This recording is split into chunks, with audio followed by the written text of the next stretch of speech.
Mimi nawaambia hivi, hizo shida zote zilizopo hivi leo zamani zilikuwepo na zitaendelea kuwepo, hazitakatika, kwa sababu dunia ni darul ibtila, ni mahali pa mtihani. Si leo wahangaika watafuta lukmatul aish mathalan, wahangaikia upate chochote, ndicho kinachokusumbua na kikukunyima utulivu katika jambo la dini yako, mpaka katika swala zako ukawa huna utulivu.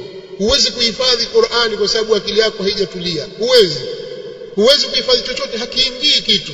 Kwa nini? Kwa sababu ya maisha.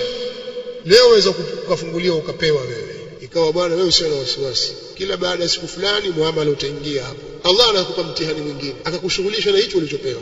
Hicho ulichopewa kikakushughulisha sasa, au ukapata mtihani kwenye njia nyingine, kwa ahli, mke, watoto na mingineyo. Sasa kuwa mkweli kwenye kile, katika ile hali ulionayo sasa, utaendelea kuwa mkweli kwenye hali nyingine.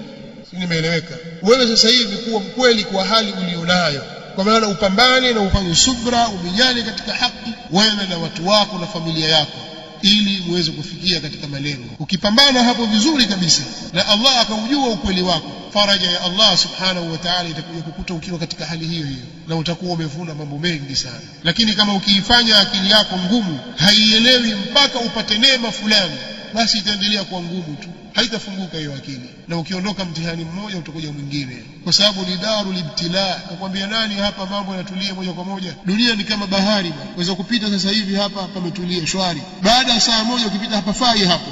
Ndio dunia ilivyo, mambo yake yanakwenda kwa kutokutajirika. Anayejua siri yake ni Allah subhanahu wa ta'ala. Kwa hiyo haya yasikufanye wewe, yani yasije kukutoa katika njia ulioazimia. Maadamu umeazimia jambo fulani, nifike mahali fulani, fika, nenda katika, usiogope, tawakkali kwa Allah subhanahu wa ta'ala.